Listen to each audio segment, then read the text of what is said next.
overwhelming centralism and paramountcy that existed before.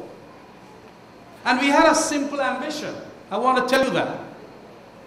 Lots of people felt that Ramjattan was ambitious, Raphael was ambitious. Yes, indeed, there is absolutely nothing wrong with being ambitious. But what was our ambition? Let me tell you this. We had this simple ambition, and that was to argue the case for a redistribution of power, economic, political, and social, to the people, for the people, with the end of empowering them to hold the government accountable for each and every action. What is wrong with that ambition? Our ambition was to argue the case that in the people's hands lie the power to change their lives and their destinies. To argue the case that the Guyanese people must have transport over the political parties and the government, and not the political parties and the government having transport over them. I want that to be understood. I am therefore grateful to Raphael and Sheila and the thousands of others who truly believe in this project up to today. And one day, we are going to see the realization of that project.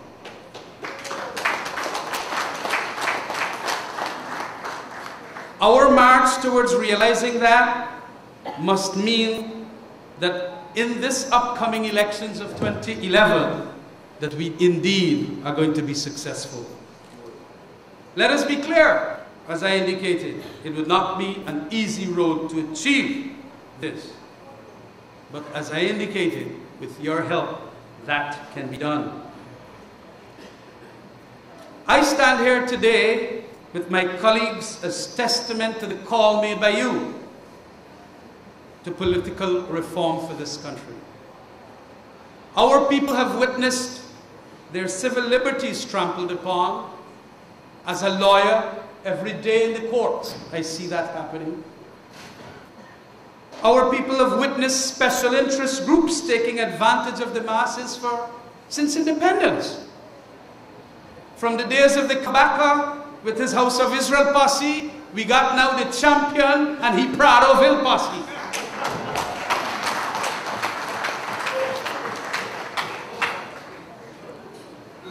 For 45 years, our people watched their personal well-being deteriorate as we downgraded a country, beautiful, into one that has so much cronyism and corruption that we see all around us today. What did the people do? And it's unfortunate. There could have been other methods, but what did they do? They rebel by voting with their feet, largely. And this has seen a concomitant capital flight where large sections of our people have left.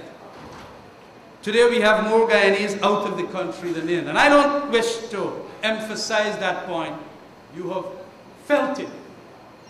You know of that more than I do, because literally every one of you have relatives abroad, be they in America, whatever the country. So I want you to understand, brothers and sisters,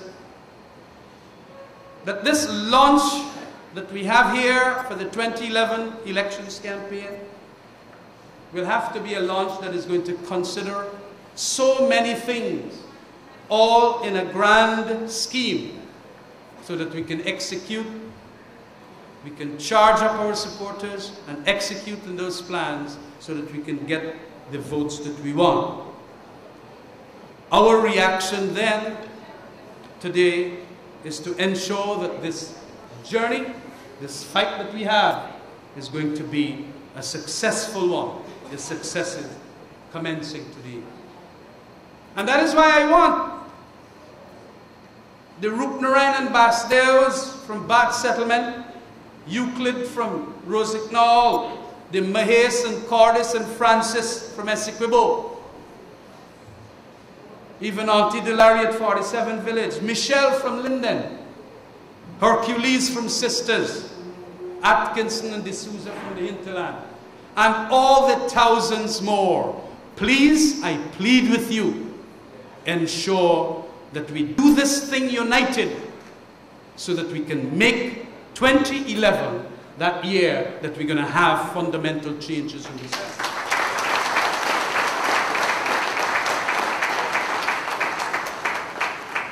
That we can, in a sense, make for a more complete emancipation,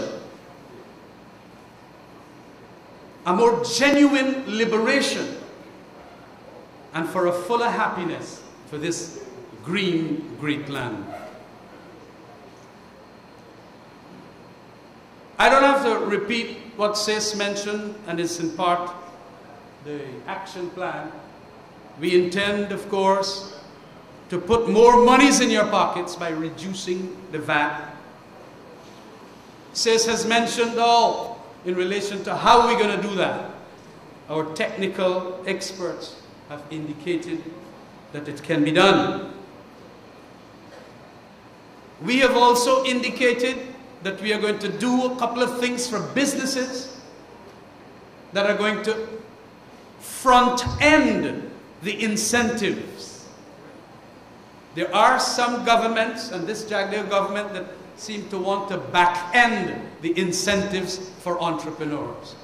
But reducing taxes is one of those things that we intend to front-end.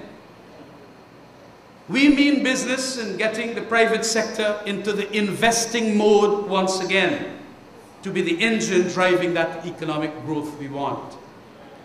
But we mean also business too in getting workers back into a productive mode by application of the principle, and I want you to understand this, for the economy to get better, workers must be paid better. Not the Jagdeo principle that when the economy gets better, then we can pay the workers better. Let's today pay the workers better, and we're going to have a better economy.